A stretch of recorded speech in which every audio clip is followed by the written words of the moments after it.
Di Greenland, es mendominasi setiap cakrawala, hanya terputus oleh hamparan tipis tempat kehidupan dapat bertahan hidup. Jauh di dalamnya, dataran es yang luas dan tampak abadi terbentang nyaris tak terputus oleh bingkai tak beraturan dengan warna gelap. Warna coklat tanah dan hijau abadi ini mengumumkan adanya kehidupan, menandai batas tempat sejarah Greenland yang sesungguhnya terungkap.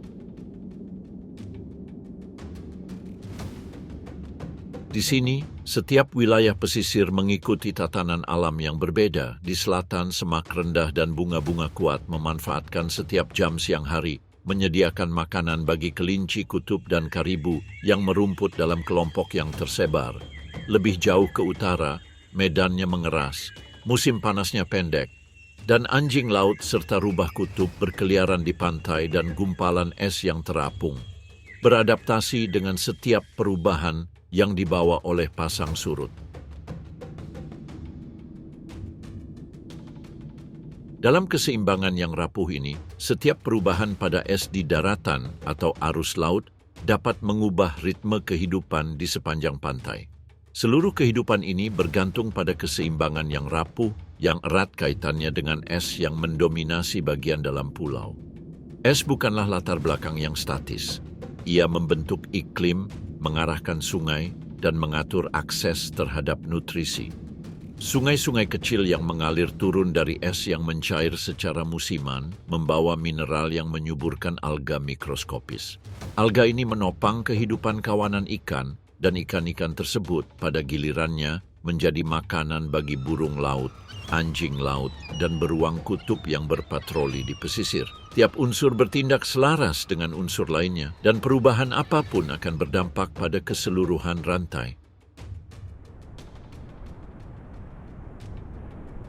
Greenland tak pernah berubah. Laut dapat menutup rute dalam hitungan jam akibat gunung es yang terbawa arus tak terlihat, dan cuaca dapat berubah dari langit cerah menjadi badai salju besar tanpa peringatan. Kehidupan yang berkembang di sini belajar untuk mengantisipasi, bereaksi, bertahan hidup, terus beradaptasi terhadap perubahan yang disebabkan oleh es dan laut. Di tengah keluasan ini, sesosok melangkah maju. Langkahnya tak tergesa-gesa, tetapi setiap langkah membawanya semakin dekat ke tujuan yang belum terungkap. Di Greenland, bahkan pemburu terkuat pun tahu bahwa keberhasilan tidak selalu terjamin.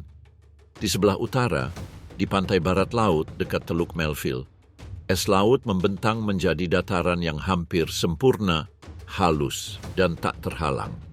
Di sini, medannya tidak menawarkan perlindungan, dan satu-satunya cara untuk mendekati mangsa adalah dengan menyatu dengan lanskap itu sendiri. Suatu keterampilan yang dikuasai dengan sempurna oleh beruang kutub, predator darat terbesar di Arktik. Ia mengenali setiap kejanggalan pada es, dan setiap aliran udara yang membawa serta aroma mangsa potensial. Setelah berjam-jam melakukan pengawasan dan pengamatan, beruang itu memulai perjalanannya melintasi salju, mempraktikkan semua pelajaran yang dipelajarinya. Anjing laut jantan dewasa ini telah menjelajahi es selama berhari-hari untuk mencari mangsa. Ia menempuh jarak lebih dari 20 km di hari terakhir. Dipandu oleh indera penciumannya yang mampu mendeteksi anjing laut dari jarak lebih dari 1 km. Angin membawa aroma yang bertebaran dan warna putih yang monoton mengancam menyembunyikan segalanya, tetapi inderanya tetap waspada, menyaring setiap tanda yang bisa berarti makanan. Sesuatu mengganggu ketenangan yang telah berulang kali dipindai matanya. Di antara salju dan es, tempat segalanya tampak berulang, ia merasakan kelegaan yang tak sesuai. Awalnya itu hanya bentuk lain di dataran, tetapi ada sesuatu yang menahannya. Gerakan halus, kedipan, napasnya melambat, dan otot-ototnya menegang. Apapun yang ada di sana itu hidup. Itu anjing laut bercincin, jauh dari air dan tanpa lubang pernapasan di dekatnya. Sebuah kesempatan yang tidak biasa. Apa yang dilakukannya di sini, di medan terbuka? Jawabannya terletak pada siklus hidup mereka. Selama masa ini, betina menggali liang di salju untuk melahirkan dan melindungi anak-anaknya. Pada saat-saat seperti ini, mereka keluar untuk mengatur suhu tubuh dan sekadar beristirahat di bawah sinar matahari Arktik yang lemah. Strategi anjing laut adalah mengandalkan kamuflase untuk membuat tubuh putih dan abu-abunya menghilang ke dalam salju.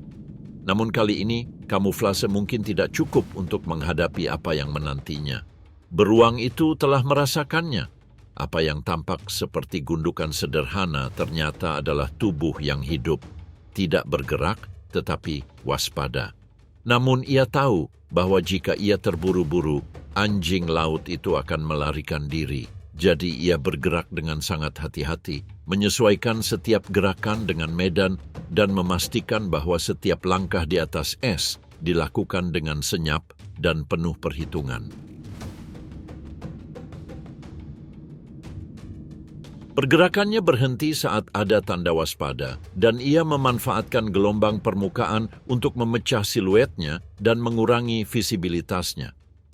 Dalam beberapa meter terakhir, dengan santai namun penuh perhatian, beruang itu meratakan diri di tanah yang dingin. Langkahnya menjadi lambat, hampir tak terlihat. Setiap momen berlalu, setiap gerakan diukur dengan tepat, dan pendekatan yang hanya menempuh jarak 100 meter memakan waktu lebih dari 30 menit membuktikan bahwa kesabaran adalah senjata terbaik Anda. Anjing laut itu yang tak menyadari bahaya yang mengancam, memejamkan mata sejenak, percaya diri dengan kamuflasenya. Sebuah kesalahan fatal. Beruang itu melesat cepat, mengerahkan seluruh tenaganya. Cakar depannya membelah es dengan tajam, menempuh jarak dalam hitungan detik. Anjing laut itu terlambat bereaksi.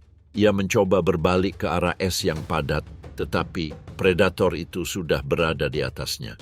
Sebuah pukulan keras menghentikannya, diikuti dengan gigitan tepat di tengkoraknya.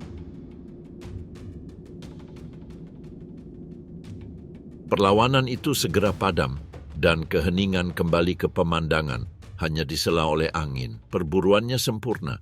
Bagi beruang kutub, tangkapan ini mewakili ribuan kalori yang akan memungkinkannya bertahan hidup selama beberapa hari, karena mempertahankan berat badan dan melawan cuaca dingin ekstrem, bergantung pada mangsa seperti ini.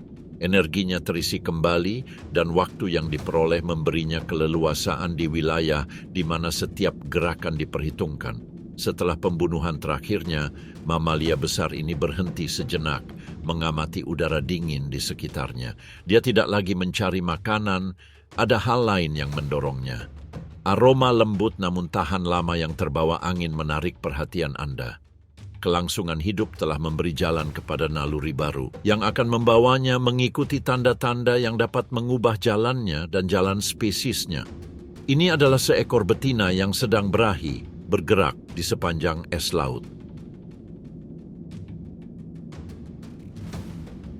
Kehadiran mereka memicu persaingan alami antara pejantan, dan setiap detik yang berlalu dapat menjadi perbedaan antara mendapatkan peluang atau tertinggal. Akankah dia mampu menemukannya sebelum laki-laki lain sampai di sana, atau akankah naluri kompetitif menentukan masa depannya? Sepanjang tahun, di garis lintang Arktik ini, beruang kutub sebagian besar tetap menyendiri, tetapi selama musim kawin yang singkat, isolasi mereka terpecahkan, dan individu-individu berkumpul mengikuti isyarat kimia yang dapat mengubah jalur mereka. Setiap jantan membutuhkan wilayah yang luas untuk bertahan hidup, dan kelangkaan makanan menghalangi berkumpulnya banyak orang. Namun, aturan itu dilanggar selama beberapa hari dalam setahun.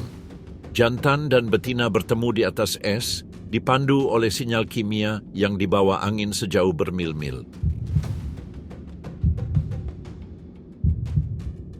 Si jantan maju mengikuti aroma samar yang tak terbantahkan nalurinya, dan setiap langkah membawanya semakin dekat ke sosok yang tersiluet di cakrawala. Si betina di depan berjalan melintasi lapisan es dengan kecepatannya sendiri. Terkadang ia tetap lurus, lalu tiba-tiba berbelok tanpa peringatan, seolah mengukur kestabilan orang yang mengikutinya. Permainan jarak ini bukan kebetulan, tidak memprovokasi, tetapi juga tidak menyimpang terlalu jauh, menjaga keseimbangan antara minat dan kehati-hatian. Perbedaan fisik antara keduanya jelas. Dia dapat menggandakan berat dan kekuatan wanita itu, tetapi meskipun begitu, dia tahu bahwa pendekatan yang tergesa-gesa dapat memicu konfrontasi.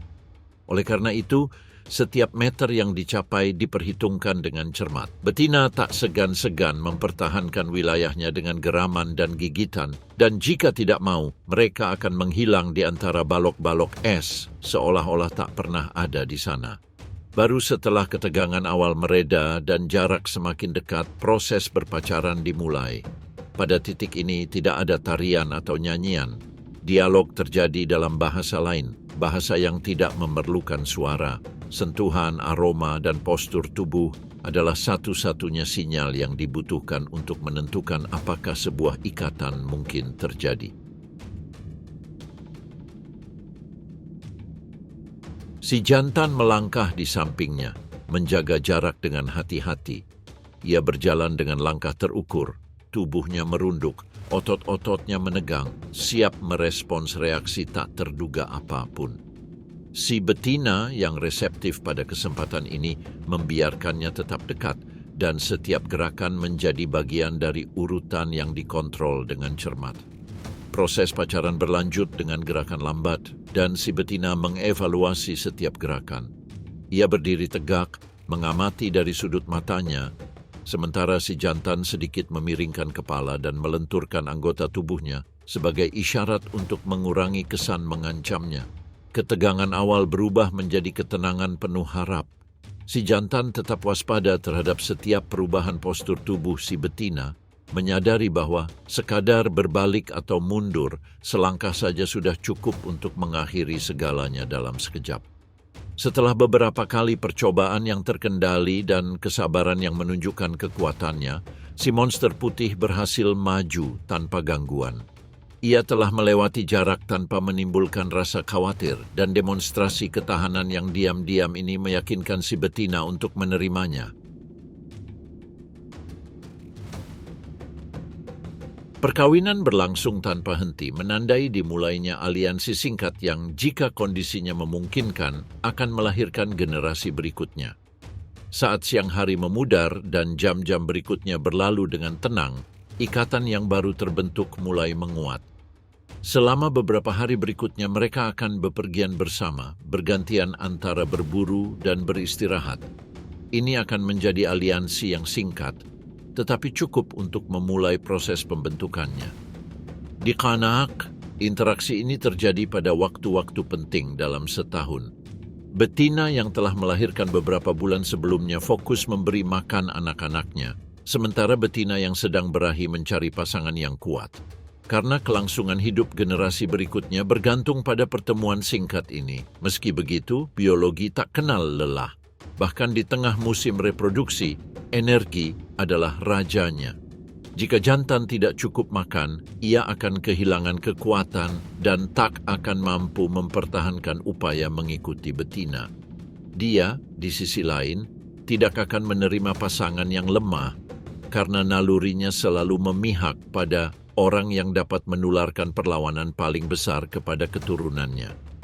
Di Greenland, bahkan di saat-saat kedekatan sosial paling besar, isolasi tidak pernah sepenuhnya hilang, dan ketika ikatan temporal putus, setiap orang melanjutkan perjalanan mereka hingga mereka tersesat dalam luasnya es.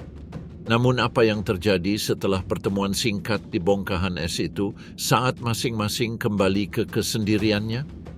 Pada bulan-bulan berikutnya, lapisan es mengeras, suhu semakin turun, dan kehidupan mundur ke beberapa tempat berlindung aman yang ditawarkan oleh pantai. Di salah satunya, seekor beruang kutub betina menunggu, bersembunyi dalam kegelapan, untuk saat kembali keluar. Beberapa bulan kemudian, di ujung utara Greenland, tempat es laut Baffin menempel di pantai bagaikan penghalang yang tak bergerak, si betina muncul setelah kehamilan yang sunyi. Salju yang mengelilinginya memperlihatkan ciri-ciri musim dingin yang paling keras. Bongkahan es yang padat dan mengeras, dataran datar dan kesunyian yang hanya dipecahkan oleh angin yang bertiup pelan. Dia tidak sendirian. Dua bayangan putih kecil ragu-ragu di belakang cakarnya. Mereka adalah anak-anaknya, yang lahir dalam keamanan liang selama bulan-bulan ketika matahari tidak pernah melewati cakrawala. Mereka bertahan hidup di paruh pertama kehidupan mereka dengan hanya mengonsumsi susu ibu mereka yang kaya lemak. Namun kini, es memanggil mereka ke dunia terbuka. Di sini, setiap langkah yang Anda ambil adalah pelajaran, dan setiap kesalahan dapat merenggut nyawa Anda. Keluar dari liang terasa lambat. Sang induk mengamati cakrawala, mengendus udara, dan melangkah dengan langkah penuh perhitungan. Wilayahnya tampak kosong, tetapi di garis lintang ini ancamannya bisa jadi tidak terlihat hingga terlambat. Di antara gelombang es, sesosok tubuh besar melangkah maju dengan langkah lambat. Seorang pria dewasa. Ukuran mereka melebihi betina dan kehadiran mereka sangat mengesankan. Di kutub utara, beberapa pejantan melihat anak-anak anjing sebagai peluang. Menyingkirkan mereka akan memaksa betina untuk berahi lebih awal dari yang diperkirakan. Si betina segera turun tangan. Ia menundukkan kepala, merapikan bulunya, dan meraung keras yang menggema di dataran beku. Sang jantan mengamatinya, dan setelah bertukar pandang yang menegangkan, perlahan pergi. Ancamannya mereda, tetapi bahayanya tak pernah sepenuhnya hilang. Pelajaran bagi anak-anak anjing itu jelas. Kekuatan bukanlah sumber daya pilihan di sini, melainkan kebutuhan yang terus-menerus, dan kini rasa laparlah yang menentukan langkah selanjutnya. Si betina menuntun anak-anaknya ke area retakan es. Tempat anjing laut harus keluar untuk bernapas. Perjalanannya panjang. Mereka maju dengan langkah terukur. Sering berhenti untuk menghirup udara atau menghindari bongkahan es yang retak. Matahari baru saja menyentuh cakrawala, menandai pergeseran bayangan secara perlahan di dataran putih. Setibanya di sana, sang induk dengan tenang mengamati area sekitar sebelum memberi isyarat kepada anak-anaknya untuk mundur. Kini, semuanya tentang sembunyi-sembunyi.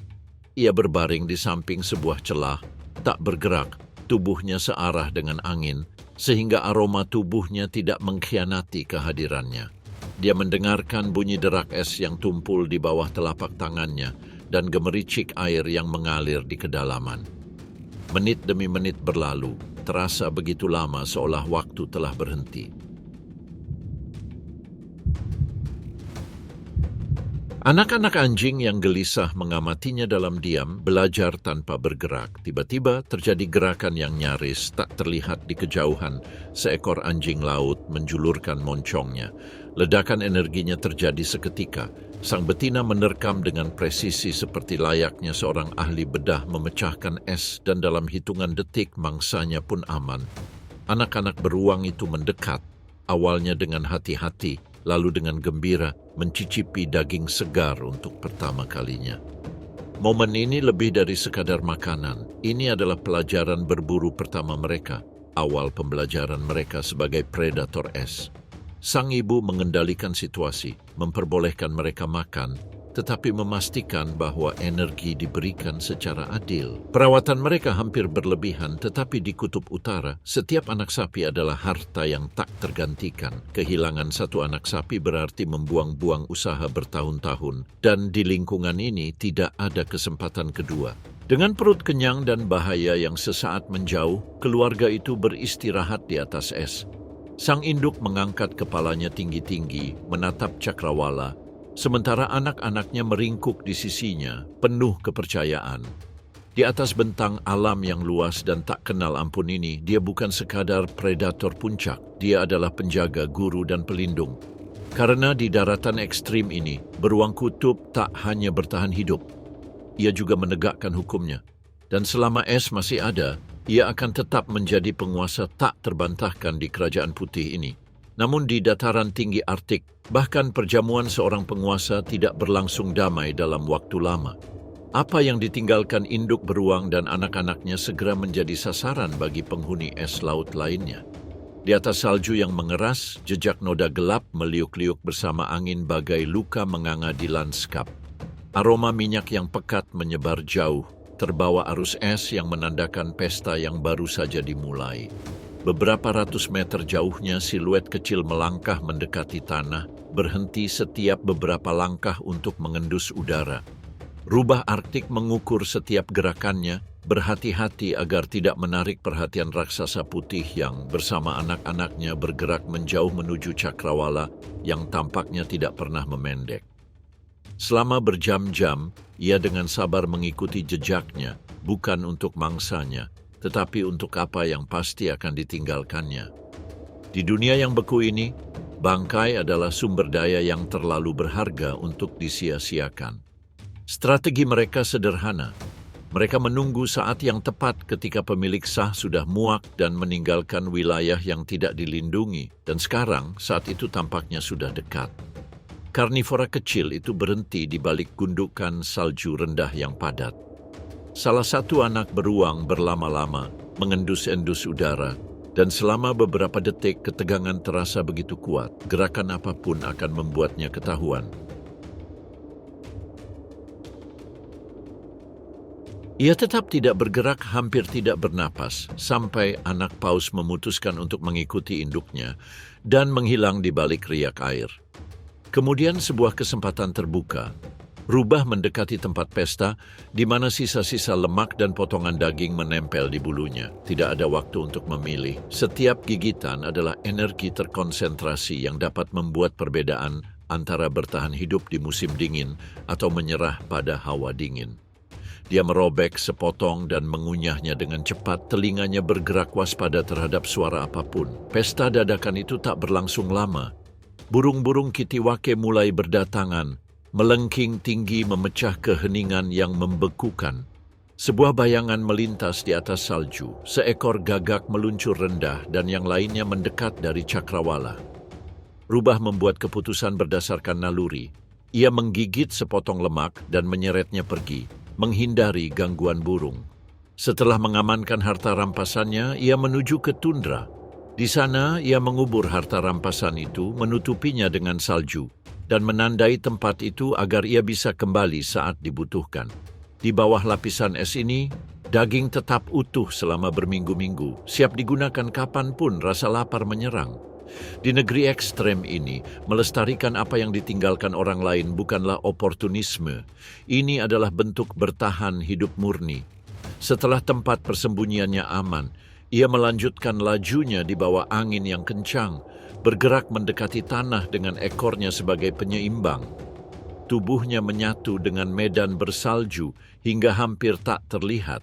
Hanya mata dan hidungnya, dua titik hitam di atas selimut putih mutlak yang memperlihatkan kehadirannya di lanskap tanpa tempat berlindung, di mana ketidaktampakan adalah senjata terpenting.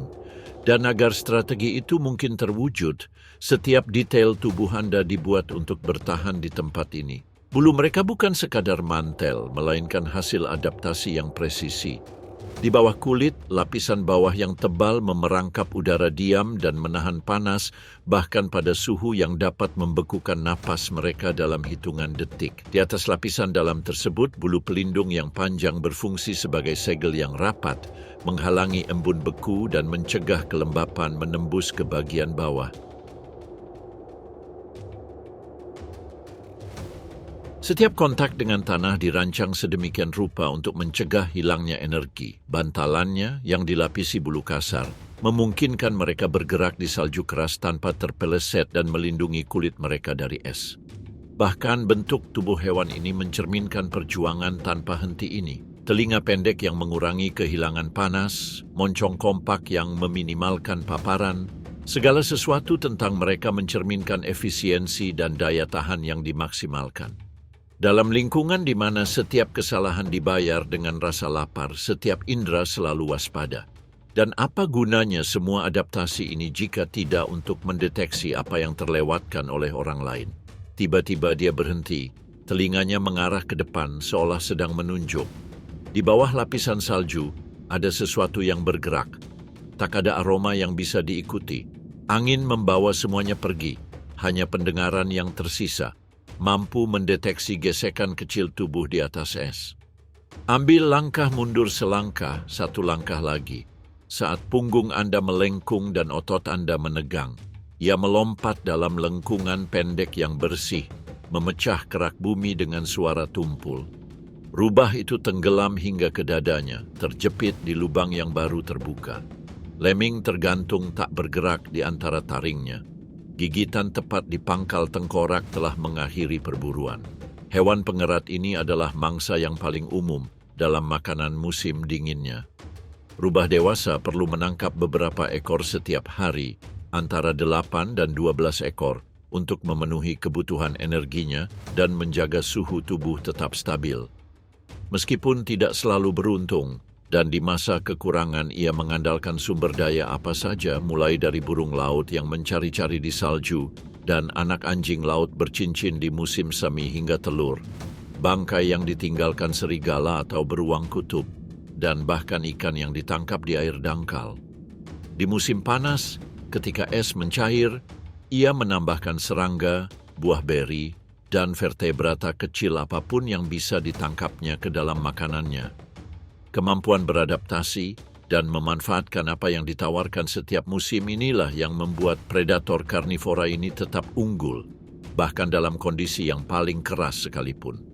Namun kali ini, keberuntungan ada di pihak mereka, dan lemming yang ditangkap masih segar saat berjalan menuju tempat berlindung di balik batu. Perutnya masih kenyang setelah berpesta dengan bangkai yang ditinggalkan beruang kutub. Tetapi rubah Arktik tidak pernah menolak perburuan yang bagus. Seperti sebelumnya, ia menggali lubang lagi dan menguburnya, bukan karena ia membutuhkannya saat itu juga, tetapi agar ia siap saat rasa lapar kembali. Dengan cadangan tenaganya yang tersimpan dengan aman, ia menyingkirkan salju dari kumisnya dan berhenti sejenak duduk dengan kaki belakangnya. Ekornya, tebal dan panjang, melilit tubuhnya seperti selendang hidup. Tak ada tanda-tanda bahaya. Angin telah berubah, kini membawa aroma asin dari fjord yang jauh.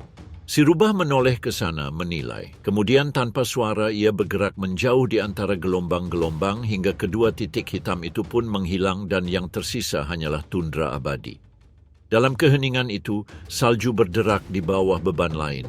Lebih padat dan lebih konstan seolah-olah dataran itu telah memutuskan untuk mengungkapkan penghuni baru.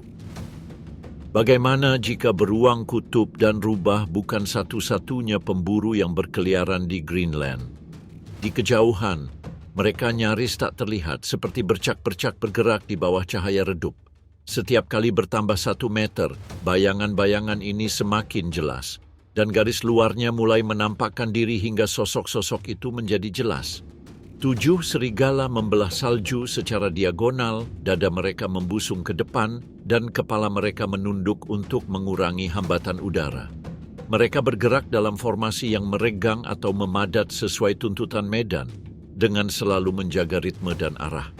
Berbeda dengan kerabat mereka di hutan beriklim sedang, yang bulunya menampilkan corak warna abu-abu, coklat, dan hitam. Di sini bulunya tetap putih hampir sepanjang tahun, dan hanya berubah menjadi rona krem di musim panas. Tubuhnya lebih padat dibandingkan serigala lainnya. Telinganya lebih pendek, cakarnya lebih kuat, dan bulunya menebal hingga menutupi telapak kaki, membentuk sol isolasi yang mampu menggigit salju tanpa membeku. Adaptasi bukanlah daftar sifat, melainkan suatu metode di mana setiap bentuk merespons kehilangan panas yang dihindari, suatu langkah yang berkelanjutan, dan suatu pendekatan yang tidak mengungkap dirinya sendiri. Setelah mencapai suatu cekungan di medan tersebut, kelompok tersebut memperlambat lajunya. Jejak segar tertinggal di kerak salju, dan udara membawa aroma yang dikenali semua orang. Sebuah setengah lingkaran terbuka terbentuk. Orang dewasa di tengah berdiri di samping sisa-sisa jenazah dan menunggu. Tidak perlu terburu-buru. Urutannya selalu sama. Pertama, inti sel reproduksi diberi makan, lalu sisanya.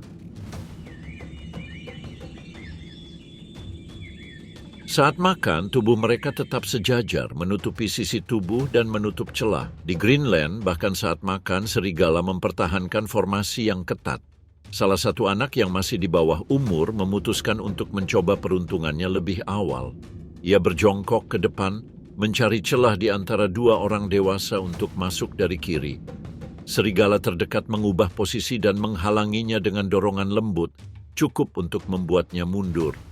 Pemuda itu mundur beberapa langkah, mengukur pintu masuk lain dan mencoba lagi. Kali ini orang dewasa lain keluar dan mengalihkannya ke titik di mana angin bertiup kencang dan saljunya lebih tebal. Ia mendesak untuk ketiga kalinya. Ia menurunkan lehernya, meregangkan moncongnya, dan mencari tempat yang kokoh untuk kaki depannya. Cacing dewasa yang menutupi sisi itu mempercepat 2 langkah dan mendorongnya menjauh dengan lebih kuat. Cacing yang setengah dewasa kehilangan daya tarik dan tertinggal di luar setengah lingkaran. Tidak ada gigitan atau kejar-kejaran yang berkepanjangan. Bahasa kelompok ini adalah jarak. Beginilah cara mereka memutuskan siapa yang masuk dan siapa yang keluar. Saat yang dominan selesai, 2 subdewasa lainnya mendekati yang dikeluarkan dan mendorongnya lebih jauh, menutup busur lebar untuk mencegahnya kembali. Polanya berulang. 1 kali maju, 1 kali tebasan, 1 kali mundur. Pengucilan bukanlah satu kejutan tunggal, melainkan serangkaian gangguan kecil. Kelaparan mempercepat pengambilan keputusan, sementara kelangkaan mempersulitnya. Di hari-hari seperti ini, 1 buruan saja tidak cukup untuk semua orang. Dan menjaga ketertiban memastikan kelompok dapat berburu besok. Ketika yang tersisa hanyalah tulang belulang, serigala-serigala itu menata ulang dan melanjutkan perjalanan mereka. Formasi mereka membentang ke arah dataran rendah di barat, tempat angin bertiup lebih pelan. Tubuh-tubuh putih itu dirangkai bersama dengan presisi, membuka jalan dan menutup barisan sesuai tuntutan medan. Anak yang terpisah mengikuti mereka setelah jeda, tetapi tidak lagi mengikuti mereka. Setiap meter yang tertunda akan menambah jarak, dan di lanskap datar, beberapa meter seperti dinding. Dalam dinamika serigala Arktik, kerjasama bukanlah sebuah gerakan sosial opsional, tetapi satu-satunya cara untuk menjatuhkan mangsa yang jauh melebihi berat individu tersebut, untuk mempertahankan apa yang ditemukan, dan untuk mengisi celah ketika medan membuat siapapun yang tertinggal terekspos. Kerjasama ini tidak hanya bergantung pada koordinasi kelompok, tetapi juga pada karakteristik fisik yang memungkinkan mereka mempertahankannya dalam keadaan apapun. Kamuflase putih memudahkan untuk mendekat tanpa ketahuan di dataran, telinga pendek dan moncong kompak mengurangi kehilangan panas, dan bulu lebat di telapak kaki melindungi kulit dari es, dan memberikan daya cengkeram di tempat yang licin saat diselipkan orang lain. Tidak satu pun ciri-ciri ini jika berdiri sendiri akan menyelesaikan pengejaran panjang atau pengepungan di tengah badai salju. Tetapi jika digabungkan, ciri-ciri ini mempertahankan ritme yang menentukan apakah suatu kelompok akan menyelesaikan sirkuit pencarian dan penemuan pada hari yang minim cahaya. Tetapi apa yang terjadi apabila salah satu dari mereka tersingkir dari organisasi tersebut? Di Greenland, itu berarti terpapar kekosongan dan angin. Dan sekarang itulah tempat bagi mereka yang masih di bawah umur. Kini ia berhenti dan melihat ke selatan, tempat permukaan tanah menurun perlahan, dan angin meninggalkan lapisan salju tipis yang menghapus jejak kaki beberapa meter jauhnya. Tak ada satu batu pun yang memecah keseragaman medan. Jika berdiri sendiri, setiap kilometer menghabiskan lebih banyak energi daripada yang diperoleh. Setiap upaya perburuan menambah kerugian yang tidak dapat dipulihkan. Perbandingan dengan serigala hutan dan padang rumput, dengan bulunya yang berwarna abu-abu dan cokelat, menjadi nyata di sini. Di lanskap tersebut, tutupan vegetasi, beragam mangsa, dan suhu memungkinkan serigala penyendiri bertahan hidup dalam waktu yang lebih lama. Namun di Greenland, dataran tersebut tidak menawarkan sudut. Salju yang mengeras melemparkan hewan ke udara terbuka, dan jarak ke makanan berikutnya tidak sebanding dengan energi yang dibutuhkan untuk mencapainya. Angin bertiup dan bertiup kencang seakan-akan tanah bernafas. Kelompok ini sekarang menjadi barisan kecil yang menuju ke arah relief, menjaga kekompakan, menjaga kehangatan dengan berbagi rute dan berbagi upaya dalam membuka dan mengikuti jalan setapak. Punggung anak yang belum dewasa kehilangan ekonomi bersama itu. Setiap peregangan harus mematahkan kerak bumi sendirian, menentukan arah sendirian, dan menahan kekuatan penuh udara yang menerpa wajahnya. Tubuh yang dipersiapkan untuk iklim ini tidak lagi memadai jika logistik spesies, organisasi tepat yang mengatur kapan ia bergerak, kapan ia makan, kapan ia menunggu, berhenti mendukungnya. Ia terus berjalan ke selatan tanpa mengubah langkahnya. Kakinya menancap cukup dalam. Mantel putihnya tertutup embun beku yang tak kunjung tembus. Hidungnya yang gelap tak menunjuk kemanapun. Salju turun dalam butiran-butiran lepas yang lebih sedikit daripada salju dan lebih banyak daripada debu. Dalam hitungan menit, jejak yang ditinggalkannya terhapus sepenuhnya. Di Cakrawala, gugusan 7 benda itu mengecil menjadi getaran jelas di atas kelabu dan segera tak ada sosok yang tersisa, hanya tundra putih dan abadi. Dataran itu tetap sunyi senyap, tetapi tak ada yang diam. Udara, dingin, dan lapar terus berlanjut. Di tempat ini, pengusiran adalah sebuah perhitungan. Serigala yang terpisah dari kawanannya hanya punya sedikit pilihan. Tanpa kerjasama, peluang untuk berburu atau bertahan hidup dari cuaca berkurang hingga hampir nol. Dalam hal ini, anak yang masih muda tidak akan pernah bisa mengejar kawanan lagi. Jarak bertambah, tingkat energi menurun, dan setiap jam yang berlalu semakin mendekatkan mereka pada suatu hasil yang tak lama lagi akan tiba di sini. Di Greenland, ketika predator kehilangan pijakannya, tak ada kesempatan kedua. Kehidupan di darat bergantung pada kekuatan kelompok. Tanpanya, segalanya akan dipersingkat. Perburuan, daya tahan, hari-hari. Namun, wilayah ini bukan hanya milik mereka yang menjelajahinya di atas salju. Lebih tinggi lagi, wilayah lain menentukan apa yang hidup dan apa yang mati, di mana kecepatan menggantikan daya tahan dan ketinggian menawarkan keuntungan atas mangsa manapun. Jika tanah tak lagi milik serigala, siapakah yang memerintah dari surga? Di alam liar Greenland yang luas, tidak semua predator bergerak di permukaan tanah. Beberapa mendominasi dari atas, di mana kecepatan dan ketepatan menentukan kelangsungan hidup. Di antara semuanya, ada satu yang menonjol. Elang Gyrfalcon, predator udara tertinggi di garis lintang ini. Lebih kuat daripada kerabatnya yang tinggal di iklim sedang, tubuhnya yang kompak dan berotot tetap lincah bahkan dalam suhu ekstrim. Bulunya yang lebat dan tebal berfungsi sebagai mantel alami, sementara warnanya beradaptasi dengan lingkungan. Di daerah bersalju, individu berwarna putih mendominasi, hampir tak terlihat di Cakrawala, sementara di pantai atau tebing, individu berbintik-bintik atau abu-abu muncul, menyatu dengan bebatuan. Seluruh anatominya dirancang untuk berburu di kutub utara. Penglihatannya yang luar biasa tajam mampu menemukan mangsa dari jarak yang jauh. Sayapnya, yang lebih lebar dan lebih kuat daripada elang lainnya, memungkinkannya bermanuver dalam hembusan angin kencang tanpa kehilangan kendali. Bahkan setiap bulunya memiliki fungsi ganda, yaitu melindungi dari dingin sekaligus mengoptimalkan aerodinamika. Seluruh sistem ditopang oleh metabolisme yang tinggi, yang mampu menopang penerbangan jarak jauh dalam lingkungan di mana setiap detik aktivitas melibatkan pengeluaran energi.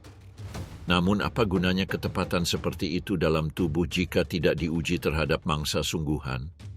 Di tundra terbuka, peluang itu muncul dalam bentuk burung petarmigan yang mematuk di tempat terbuka, mencari tunas kering di bawah salju. Elang itu tak terlihat di langit pucat, menunggu saat yang tepat. Kemudian ia melipat sayapnya sebagian dan membiarkan dirinya jatuh. Udara bersiul menerpa bulunya, sebuah suara singkat nan tajam. Ayam hutan itu berhenti mematuk dan menoleh gelisah, seolah ada sesuatu di lingkungannya yang tiba-tiba berubah. Hanya dalam hitungan detik, tubuh putih itu dibayangi bayangan, dan hantaman kerasnya menjatuhkannya ke tanah. Mangsanya mencoba meronta-ronta, tetapi tekanan cakarnya langsung melumpuhkannya. Dengan kibasan paruhnya yang cepat, elang Gyrfalcon mengakhiri perburuannya. Kemudian ia mendarat di sebuah batu rendah jauh dari jangkauan angin kencang. Ia mencabuti beberapa helai bulunya yang berhamburan seperti serpihan di salju. Makan perlahan. Di sini, setiap gigitan berarti dan energi berlebih disimpan untuk hari-hari ketika cuaca atau kelangkaan memaksa Anda terbang lebih jauh untuk mencari makanan. Kehadiran mereka dalam ekosistem menjaga keseimbangan dan mengatur populasi burung dan mamalia kecil. Di Greenland, pengendalian ini sangat penting. Musim dingin yang lebih panjang dari biasanya atau musim semi dengan sedikit mangsa dapat membahayakan rantai rapuh yang menyatukan predator dan mangsa. Elang itu menyelesaikan pekerjaannya dan terbang menghilang di cakrawala kelabu. Di udara, ia mendominasi tanpa saingan, menguasai tundra yang terlihat dari atas. Namun di wilayah yang tidak ramah ini, tidak semua burung terbang di atas tundra untuk mencari mangsa. Ada yang meninggalkan langit sepenuhnya dan menjadikan laut sebagai wilayah mereka. Di sana, dalam kontak langsung dengan air es, mereka menyebarkan bentuk perlawanan lain, berbeda tetapi sama efektifnya. Apa jadinya jika kelangsungan hidup burung tidak dicari di udara melainkan di bawah laut? Di pesisir barat daya Greenland yang bebas es, musim kawin sedang berlangsung di salah satu koloni penguin dagu terbesar di wilayah tersebut. Di daerah berbatu, ratusan pasang memelihara sarang yang terbentuk dari batu-batu kecil yang dikumpulkan di dekatnya. Kepadatannya sedemikian rupa sehingga setiap pasangan tinggal hanya beberapa langkah dari tetangganya, menjadikan koloni tersebut sebagai ruang tempat kerjasama dan kompetisi bertemu setiap hari. Di antara kerumunan ini, setiap detail fisik menjadi penting. Penguin dagu mendapatkan namanya dari garis tipis gelap yang membentang di sepanjang pangkal kepalanya, sebuah tanda khas yang membedakannya dari spesies lain. Di luar penampilannya, tubuhnya dirancang untuk gaya hidup serbaguna, dengan ukuran sedang, bulu yang kontras, dan kelincahan yang memungkinkannya bergerak baik di air maupun di darat. Selama tahap perkembangbiakan, semua adaptasi ini difokuskan pada dua tujuan utama, melindungi sarang dan memberi makan anak-anaknya. Tantangan ganda ini menentukan ritme koloni dan rutinitas harian setiap individu. Beberapa burung pergi ke laut untuk mencari makanan, sementara yang lain tetap di darat untuk melindungi sarang mereka. Pagi ini, seekor hiu dewasa kembali dari laut setelah beberapa jam mencari. Ia berenang di antara gumpalan es yang berserakan dan mengikuti kawanan krill dan ikan-ikan kecil yang melimpah di musim seperti ini. Dengan hasil panennya yang penuh dengan makanan untuk anak-anaknya, ia maju bersama anggota koloni lainnya, menuju ke arah yang berlawanan, beberapa menuju ke laut dan yang lainnya seperti dia kembali ke daratan. Permukaan berbatu itu ditutupi bercak-bercak basah dan genangan kecil yang terbentuk akibat salju yang mencair, memaksanya bergerak dengan langkah-langkah pendek dan pasti. Beberapa meter dari sarangnya, pasangannya telah menunggu. Di tengah hiruk-pikuk koloni, setiap penguin mampu mengenali panggilan khas pasangannya. Pertukaran vokalisasi singkat memungkinkan mereka menemukan satu sama lain tanpa kesalahan. Namun, ada sesuatu yang mengganggu rutinitas tersebut. Tetangga yang lebih besar telah berada di dekat sarang selama beberapa menit, dan kehadirannya tidak luput dari perhatian. Di ruang terbatas seperti itu, ketegangan antar individu tak terelakkan. Beberapa penguin mencoba mencuri batu milik orang lain untuk memperkuat sarang mereka sendiri, sementara yang lain mencoba mencuri makanan yang seharusnya diberikan kepada anak penguin. Tidak jarang strategi ini dilakukan dengan kedok ketidakpedulian, menghindari konfrontasi terbuka yang dapat menimbulkan cedera.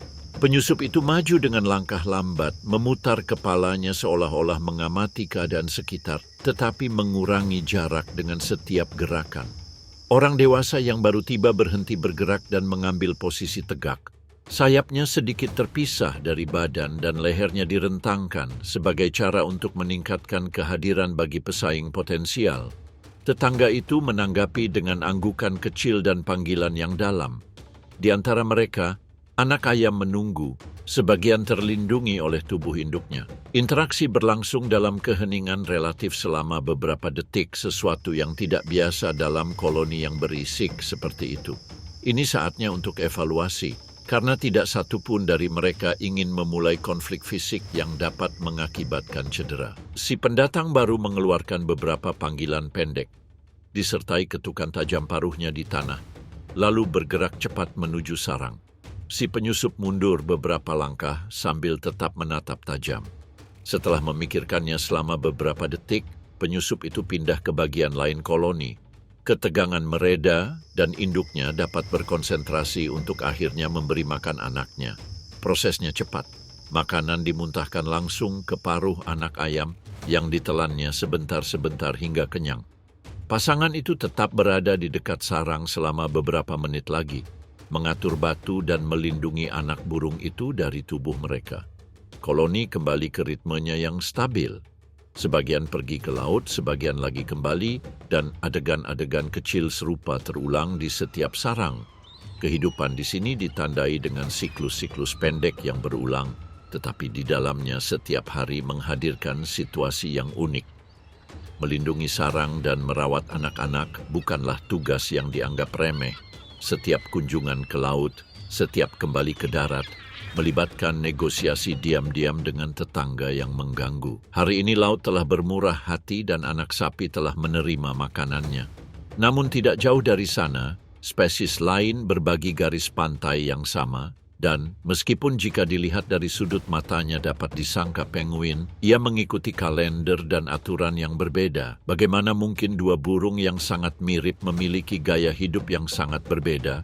Di tebing dan celah pantai Greenland, burung paruh pisau mempertahankan wilayahnya sendiri. Siluetnya yang hitam dan putih mengingatkan kita pada seekor penguin, tetapi perbandingannya berhenti di situ saja. Karena AUK termasuk dalam keluarga alcid dan mampu bergantian terbang cepat dan lurus dengan menyelam dalam. Sementara penguin hanya bisa berenang, AUK dapat menempuh jarak yang jauh di lautan untuk mencari makanan. Penampilannya sangat jelas, bagian bawahnya berwarna putih, sementara kepala, leher, punggung, dan kakinya berwarna hitam kontras. Paruhnya yang tinggi dan pipih menyamping memiliki garis putih tipis yang membedakannya dari burung lain di lingkungannya. Selama musim kawin, tanda putih kedua juga muncul, memanjang dari mata hingga pangkal paruh, membentuk garis yang tajam dan tepat. Di luar periode ini, garis menjadi lebih lembut, tenggorokan menjadi lebih bersih, dan area di belakang mata kehilangan intensitas. Perubahan pada bulu ini mencerminkan bagaimana setiap detail AUK diarahkan untuk bertahan hidup. Dan jika tanda pada kepala berfungsi untuk berkomunikasi dan kamuflase, paruh menunjukkan adaptasi penting lainnya, makan. Paruhnya yang tampak kokoh memainkan peran kunci. Bentuknya yang terkompresi secara lateral memungkinkannya mencengkeram beberapa ikan sekaligus dengan kuat tanpa kehilangan kemampuan untuk membuka dan menutup rahangnya guna menangkap lebih banyak mangsa. Di tengah musim kawin, seekor burung dewasa dapat kembali ke sarang dengan membawa hingga 20 ikan yang berjejer di paruhnya yang ditujukan untuk anakannya. Makanannya terutama terdiri dari ikan-ikan kecil seperti belut pasir atau ikan haring muda ditambah dengan krustasea. Namun efisiensi tidak berakhir pada apa yang dimakannya, melainkan pada bagaimana cara memperolehnya, karena untuk mencari makan, AUK mampu terbang lebih dari 100 km ke laut sebelum menyelam dan mengejar mangsanya di bawah air. Semua energi yang dikumpulkan di laut memiliki satu tujuan, untuk memastikan keberhasilan reproduksi di darat. Reproduksi dimulai dengan perilaku yang memperkuat ikatan pasangan. Burung razorbill bersifat monogami dan banyak pasangan tetap bersama dari tahun ke tahun. Kesetiaan ini memiliki keuntungan yang jelas, mengurangi waktu yang harus dihabiskan burung dewasa untuk mencari pasangan baru setiap musim, sehingga mereka dapat memfokuskan energi mereka untuk berkembang biak. Pertunjukan pacaran meliputi ketukan paruh yang lembut, penerbangan yang terkoordinasi, dan gambar di mana dua burung mengikuti satu sama lain dalam pola yang tepat. Setelah pasangan tersebut terbentuk, keduanya berpartisipasi secara setara dalam inkubasi dan perawatan anak ayam.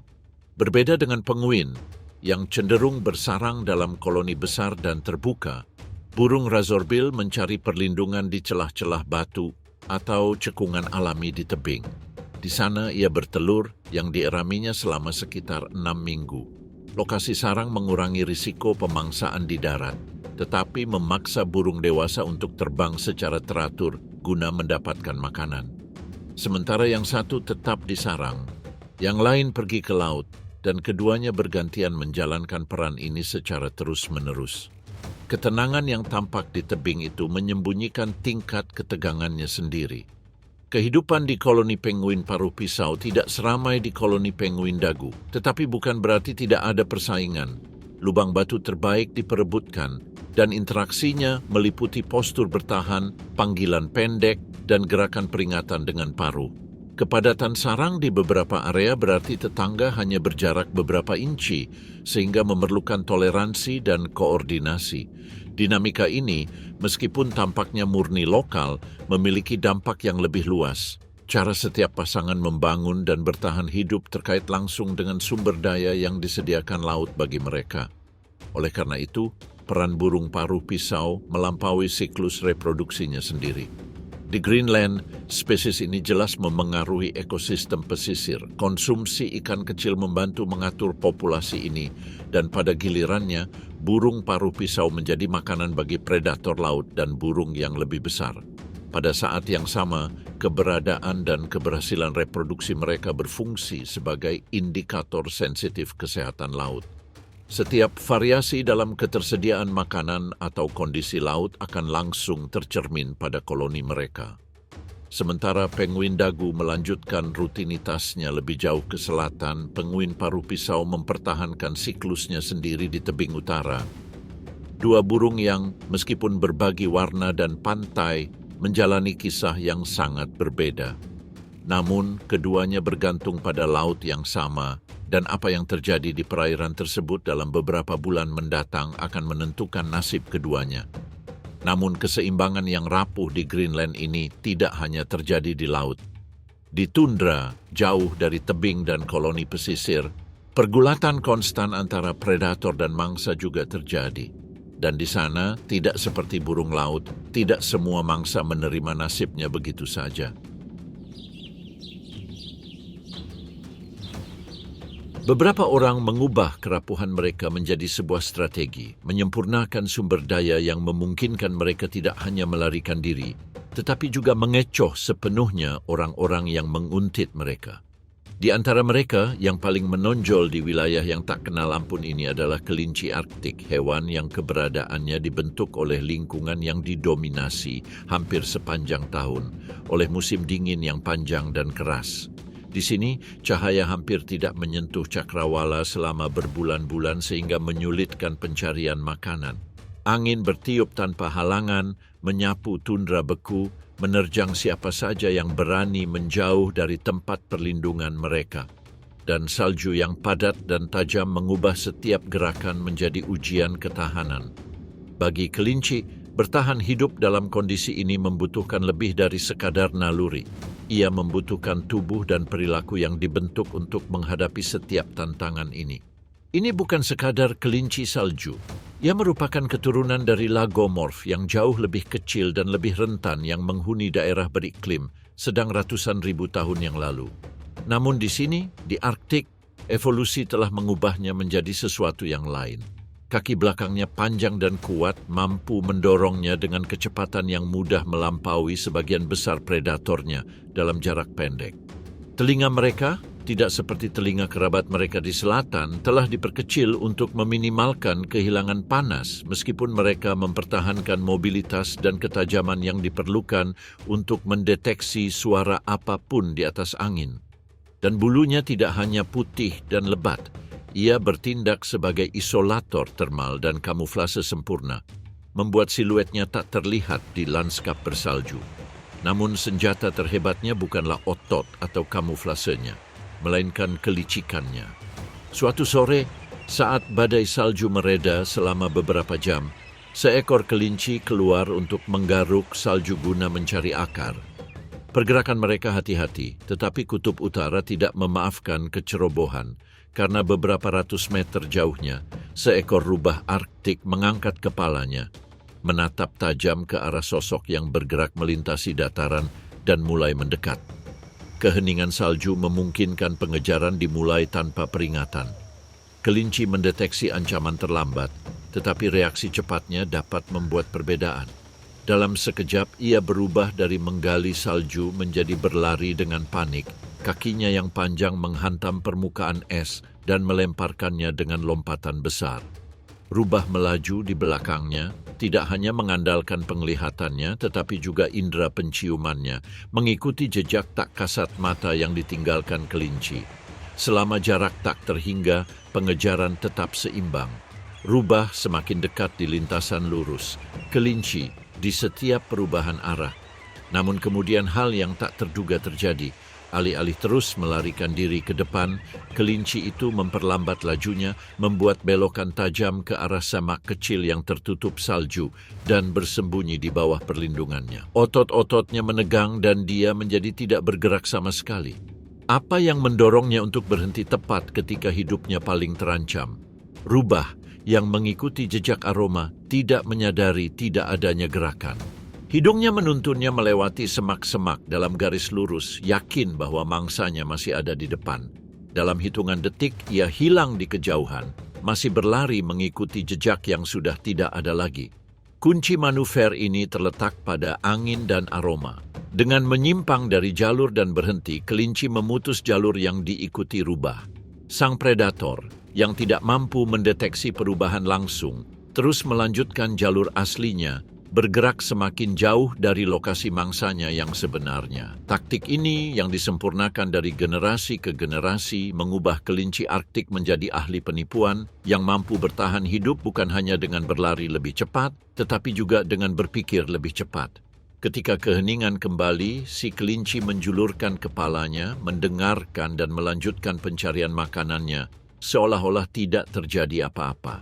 Di lanskap ini, di mana hampir segala sesuatu bersekongkol melawan hidupnya, ia telah memenangkan pertempuran lainnya. Namun di sini tidak ada kemenangan yang pasti.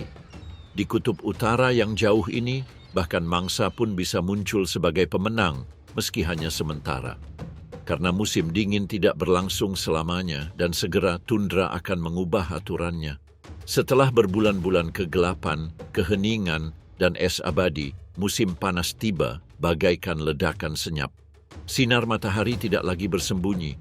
Selama berminggu-minggu, fenomena matahari tengah malam membuat cakrawala tetap terang selama 24 jam sehari, memungkinkan aktivitas hewan terus berlanjut tanpa henti. Es yang pernah menutupi pantai kini mencair, melepaskan sungai dan fjord dari tidurnya. Udara kini dipenuhi suara-suara yang telah menghilang. Kepakan sayap, percikan tubuh di air, derak kuku kuda di tanah basah. Di Greenland, interval singkat kehangatan dan kelimpahan ini menandai waktu terpenting dalam setahun.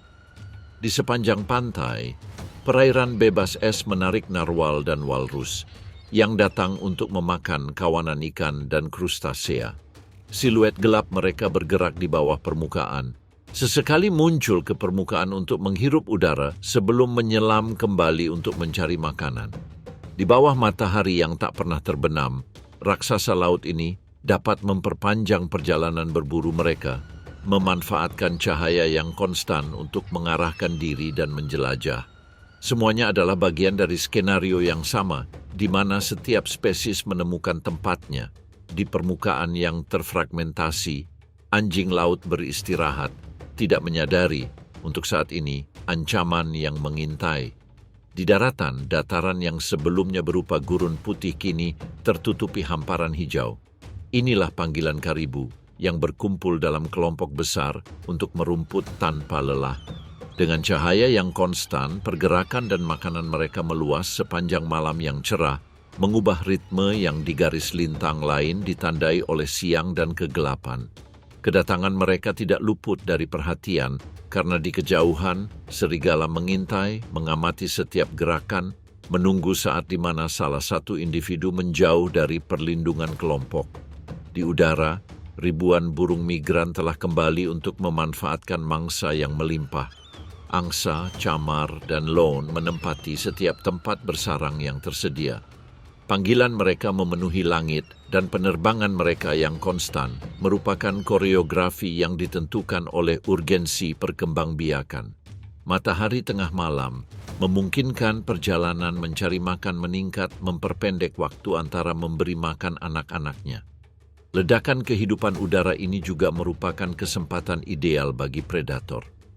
Rubah Arktik yang bulunya sekarang lebih gelap agar menyatu dengan bebatuan dan semak-semak menjelajahi pantai untuk mencari sarang, mencuri telur dan anak ayam ketika ada kesempatan. Di musim seperti ini, kehidupan seakan terjalin dalam jaring yang rumit. Seekor karibu turun untuk minum dari sungai yang mengalir ke fjord. Beberapa meter jauhnya, seekor narwal menjulurkan lubang semburnya sebelum menghilang di bawah air.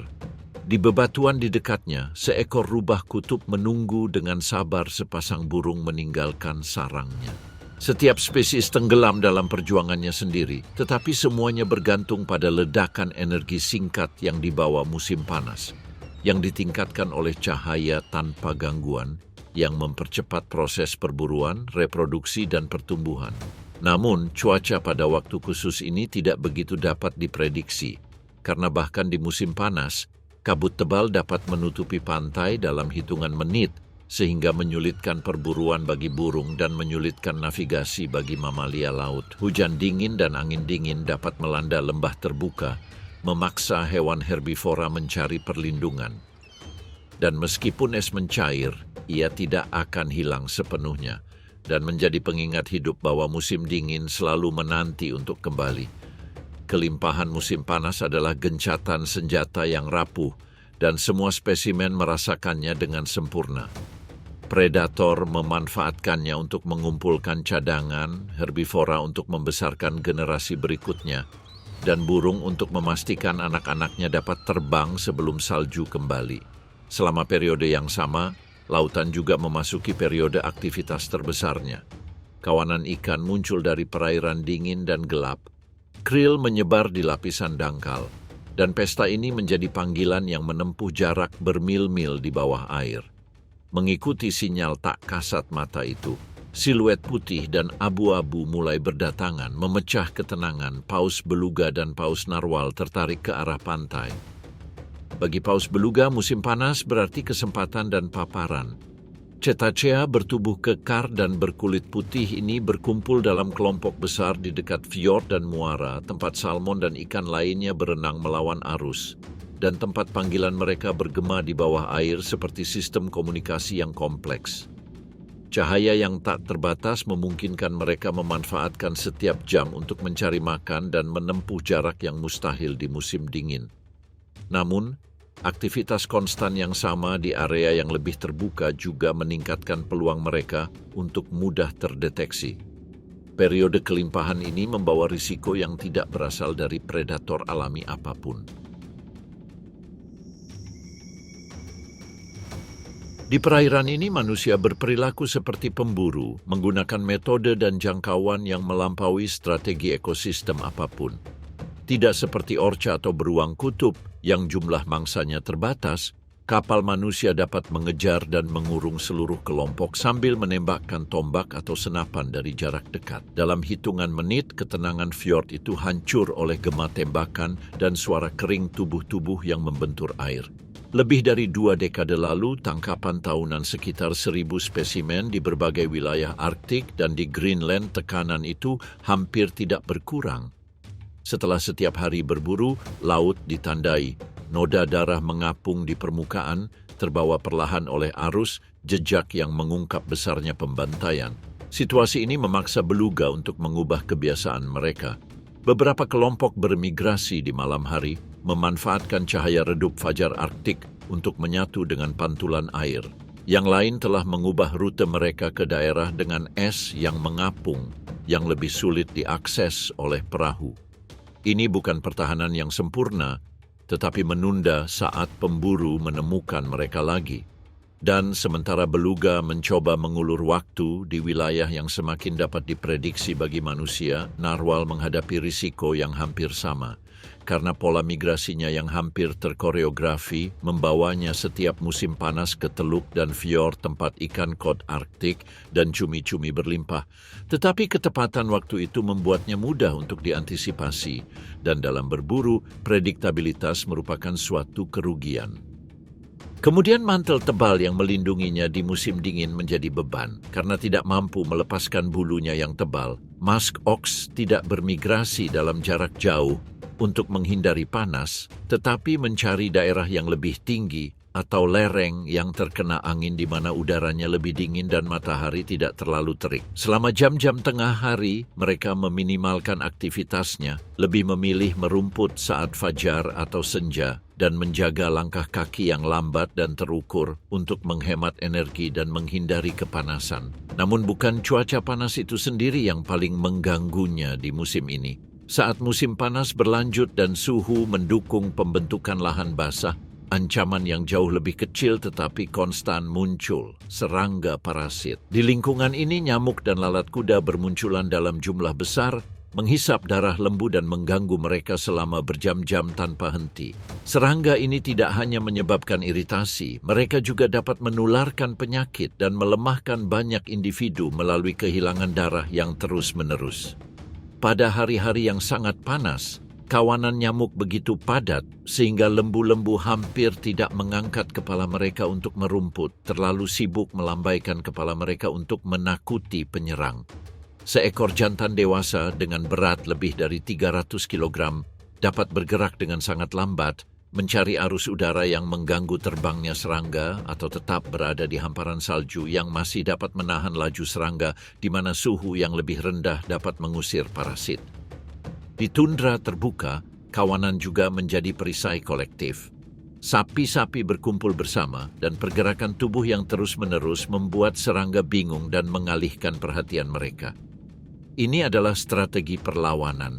Mereka tidak dapat menghilangkannya, tetapi mereka dapat meminimalkan dampaknya. Ketika angin akhirnya bertiup, ia membawa serangga-serangga itu pergi dan memecah awan yang mengelilingi mereka, memberi mereka waktu istirahat yang meskipun singkat memungkinkan mereka untuk merumput lagi dengan ketenangan pikiran. Jadi musim panas bagi Musk Ox adalah musim yang penuh kontras.